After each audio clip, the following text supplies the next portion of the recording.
Aston students, welcome back to our channel. You are watching Vani Garg and we are back here again with a new video. So if you guys like it, then don't forget to give it a big thumbs up. Do subscribe to my channel and also tell me in the comment section if you have any doubts or any queries. So today we will start our video with this chapter, which is power sharing. I have taken this chapter from your book of political science. This is the easiest chapter, I think, and this chapter is only based on your understanding. So let us begin.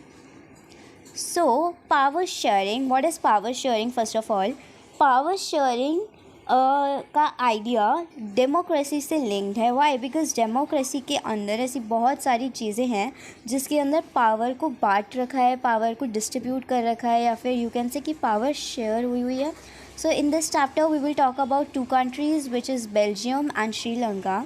हमें वहाँ से कुछ कुछ parts दिया हुआ है and let's study it कि actually में वो पार्ट है क्या and why it is given. So first country we will talk about is Belgium.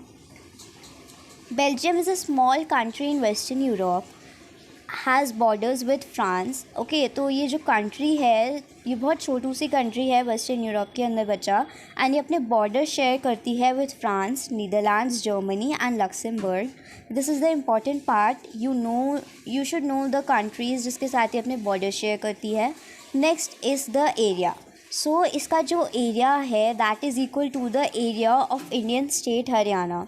अगर मैं बेल्जियम के टोटल जियोग्राफिकल एरिया की बात करूं so that is equal to state of Haryana. इसकी जो पॉपुलेशन है वो ओवर 1 करोड़ है. ठीक है, 1 करोड़ लोग रहते हैं इस कंट्री के अंदर. What is an ethnic group? एक एथनिक ग्रुप एक ऐसा ग्रुप होता है जिसके अंदर लोग एक दूसरे को आइडेंटिफाई कर पाते हैं through a common heritage, common language, a common culture, a common religion और a tradition of common ancestry.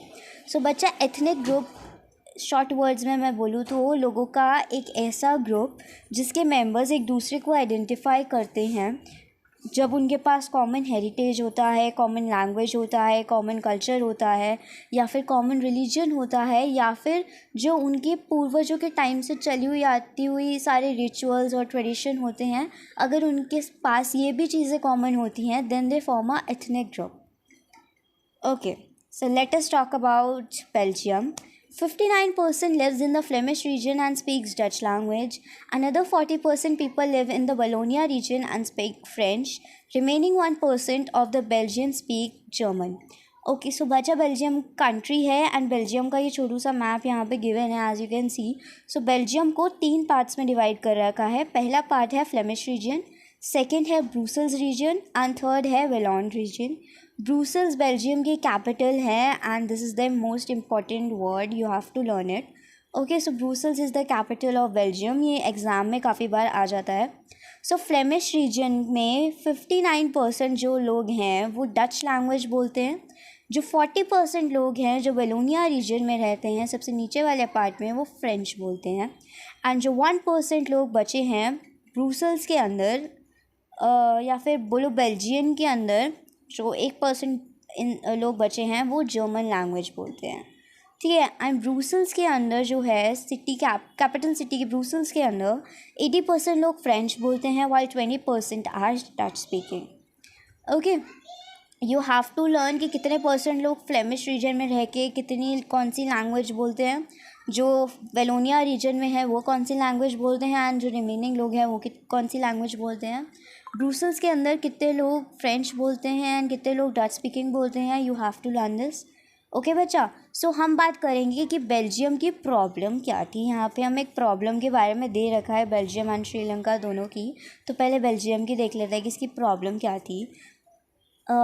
Okay, मैं पहले माइनॉरिटी एंड मेजॉरिटी में डिफरेंस बता देती हूँ. तो when you study in a classroom, तो उस क्लासरूम के अंदर काफ़ी सारे डिफरेंट कास्ट के, डिफरेंट रिलीजन के, या फिर डिफरेंट लैंग्वेज बोलने वाले बहुत सारे स्टूडेंट्स पढ़ते हैं, राइट. फॉर एग्ज़ाम्पल कोई एक क्लास है जिसके अंदर 20 स्टूडेंट्स पढ़ रहे हैं, जिसमें से 15 स्टूडेंट्स सेज कि हम इंग्लिश बोलते हैं एंड अनदर 5 स्टूडेंट्स सेज कि हम हिंदी बोलते हैं.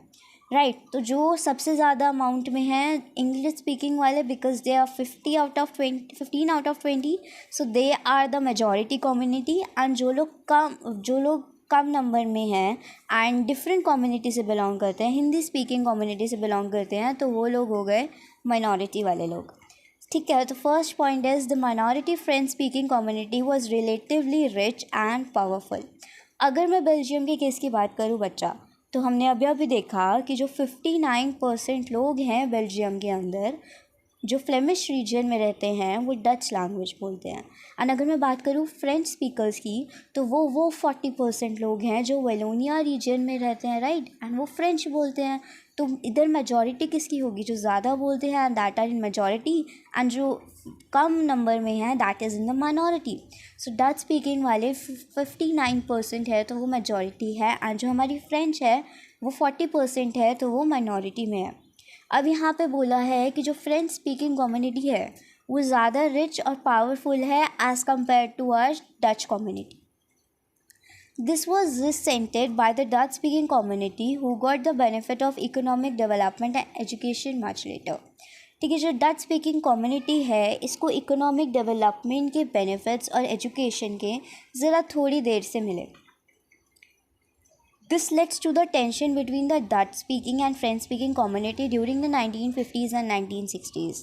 बच्चा इतनी सी बात कि जो फ्रेंच स्पीकिंग है उनकी कम्युनिटी तो माइनॉरिटी में है लेकिन फिर भी रिच और पावरफुल हैं, और अगर मैं डच स्पीकिंग लोगों की बात करूँ मेजॉरिटी में है लेकिन फिर भी इकोनॉमिक डेवलपमेंट और एजुकेशन ज़रा देर से मिली। इन सब चीज़ों की वजह से उन दोनों कम्युनिटीज़ के बीच में एक टेंशन पैदा हो गई थी। ठीक है, during 1950s and 1960s। Tension in दोनों कम्युनिटीज़ के बीच की क्या थी? मोस्टली इक्वल थी ब्रुसेल से। ठीक है, ब्रुसेल्स जो कैपिटल है हमारे बेल्जियम की। नेक्स्ट चीज़ हम बात करेंगे नेक्स्ट कंट्री के बारे में, which is your Sri Lanka. Sri Lanka सबों को पता है it is an island nation. ठीक है, और सदर्न कोस्ट पे है तमिलनाडु के। इसकी पॉपुलेशन अबाउट 2 करोड़ है, एंड अदर नेशंस की तरह साउथ एशिया रीजन के श्रीलंका के पास भी डाइवर्स पॉपुलेशन है। डाइवर्स पॉपुलेशन का मतलब क्या होता है? डाइवर्स पॉपुलेशन का मतलब होता है जहाँ पे काफ़ी सारे लोग रह रहे हैं बच्चा, लेकिन अलग अलग रिलीजन से बिलोंग करते हैं, अदर लैंग्वेज बोलते हैं, अलग अलग कल्चर फॉलो करते हैं, अलग अलग ट्रेडिशन है सबों के। ठीक है, तो इसके पास भी डाइवर्स पॉपुलेशन है, इसके अंदर काफ़ी डिफरेंट टाइप्स के लोग रहते हैं। Ethnic composition of Sri Lanka, as I said ethnic composition क्या होता है? It is a group of people which shares common heritage, common religion, common language, common anything, okay, common ancestry. ठीक है, सो श्रीलंका के अंदर 2 टाइप के लोग रहते हैं। हमने देखा बेल्जियम के अंदर भी 2 टाइप के थे, French speakers and Dutch speakers. Same case in Sri, यहाँ पर भी 2 तरीके के लोग हैं, Tamil speakers and Sinhala speakers. So जो तमिल स्पीकर्स हैं वो 18% हैं, एंड जो सिन्हाला स्पीकर्स हैं वो 74% हैं। Tamil natives of the country are called Sri Lankan Tamils, जो 13% है। अब क्या होता है, जो तमिल स्पीकर्स हैं यहाँ पर उसके 2 पॉइंट्स दे रखे हैं। जो बचा श्रीलंका के अंदर जो तमिल वहाँ के नेटिव्स हैं, बेसिकली जो वहाँ पे पैदा हुए हैं उस कंट्री के अंदर, उनको बोलते हैं श्रीलंकन तमिल्स। एंड जिन श्रीलंकन्स के 4 फादर्स इंडिया आ गए थे प्लांटेशन वर्कर बन के कॉलोनियल पीरियड के टाइम पे, उनको बोलते हैं Indian Tamils. Religion and ethnicity, so यहाँ पे भी 3 टाइप के रिलीजन हैं, एंड तीनों टाइप के रिलीजन अलग अलग लैंग्वेज बोलते हैं। तो पहला है हमारा बुद्धिस्ट, जो सिर्फ सिन्हाला स्पीकर्स हैं, जो सिर्फ सिन्हाला लैंग्वेज का यूज़ करते हैं। नेक्स्ट आते हैं हिंदू या फिर मुस्लिम कम्युनिटी, जो सिर्फ तमिल स्पीकर है। ठीक है, और कोई लैंग्वेज नहीं यूज़ करती, सिर्फ तमिल स्पीकिंग है। नेक्स्ट इज़ क्रिश्चियनिटी, जो 7% है, जो तमिल और सिन्हाला दोनों बोलते हैं। मेजॉरिटिज़म इन श्रीलंका, तो पहले तो इस टर्म का मतलब समझ लेते हैं। मेजॉरिटेरिज्म का मतलब होता है कि जो मेजॉरिटी कम्युनिटी है वो एबल है कि वो रूल कर सकती है पूरी कंट्री के ऊपर in what ever way it wants. ठीक है, किसी भी वे में, जिस भी वे में वो चाहती है, by voting, by not voting, किसी भी चीज़ों से चाहे वो चाहे कि ट्रैफिक रूल बनाओ, चाहे वो चाहे कि ना बनाओ, चाहे वो चाहे कि स्कूल्स खोलो, चाहे वो चाहे कि ना खोलो, it totally depends on the opinion of majority community. So Sri के केस में मेजॉरिटी कम्युनिटी थी वजह सिन्हाला स्पीकर्स की, जो एक्चुअली में बुद्धिस्ट थे और कुछ क्रिश्चियंस थे, ठीक है। और क्या करती है ये, जो भी मेजॉरिटी कम्युनिटी होगी, एक तो वो रूल बनाएगी उस कंट्री के जिस भी वे में वो चाहती है। सेकंड चीज़, वो दूसरी कम्युनिटी की, जो कम्युनिटी माइनॉरिटी में है, उसकी कोई भी विश या उसकी कोई भी नीड को डिसरिगार्ड करते हुए अपने रूल बना सकती है। अब चाहे बेचारी माइनॉरिटी वाली जो कम्युनिटी है किसी प्रॉब्लम में हो, किसी चीज़ से सफ़र कर रही हो, वो नहीं चाहती हो कि ये रूल आगे जाए, वो नहीं चाहती हो कि ये रूल बने, कुछ भी हो, इन्हें क्या फ़र्क पड़ता है, या तो वो रूल बनाएंगे ही बनाएंगे उनकी सारी विशेस, उनकी सारी ज़रूरतों को डिसरिगार्ड करते हुए। सो श्रीलंका इंडिपेंडेंट कंट्री बना 1948 के अंदर, लेकिन सिन्हाला स्पीकिंग पीपल मेजॉरिटी में थे श्रीलंका के अंदर, तो उनको गवर्नमेंट ने लीडर्स का दर्जा भी दे दिया, ठीक है। गवर्नमेंट के अंदर लीडर्स का रोल भी प्ले करने लग गए Sinhala speakers. In fact, the democratically elected government adopted a series of majoritarian measures to establish Sinhala supremacy. Even जो डेमोक्रेटिकली इलेक्टेड गवर्नमेंट थी, जिसे वोट्स दे के लोगों ने इलेक्ट किया था, उसने एक सीरीज़ अडॉप्ट कर ली मेजॉरिटेरियन की, जिसके अंदर उन्होंने सिन्हाला को सारी की सारी सुप्रीमेसी दे दी, सारी की सारी power they the kind of, ठीक है। तो अब हम यहाँ पे बात करेंगे कि श्रीलंकन गवर्नमेंट ने सिन्हालास को फेवर कैसे किया। तो 1956 के अंदर गवर्नमेंट ने कैसे एक्ट पास कर दिया जिसके अंदर सिन्हाला को वहाँ का ऑफिशियल लैंग्वेज बना दिया एंड तमिल्स को नहीं बनाया। तो अगर जो तमिल्स हैं उनको सिन्हाला लैंग्वेज इनकेस नहीं आती है तो it will create a problem no, सारे डॉक्यूमेंट्स, क्योंकि उसको ऑफिशियल लैंग्वेज ही बना दिया तो हर चीज़ सिन्हाला में होगी, है ना। It will create a problem for Tamil people. Next, so the government followed policies that favored Sinhala applicants for university and government job. बचा गवर्नमेंट ने अब ऐसी पॉलिसीज़ को भी फेवर करना शुरू कर दिया जो सिन्हाला एप्लीकेंट्स को फेवर करती हैं, चाहे वो एडमिशन हो यूनिवर्सिटी, कॉलेजेस या स्कूल में, या फिर किसी गवर्नमेंट जॉब के लिए हो, ठीक है। A new constitution stipulated that the state shall protect and foster Buddhism. एक नया कॉन्स्टिट्यूशन बना दिया जहाँ पे जो पूरी स्टेट है वो प्रोटेक्ट करेगी बुद्धिज़्म को, बुद्धिस्ट लोगों को। क्यों करेगी? बिकॉज बुद्धिस्ट लोग ही थे जो सबसे ज़्यादा सिन्हाला स्पीकर्स थे, है ना। All these government measures increase the feeling of alienation among the Sri Lankan Tamils.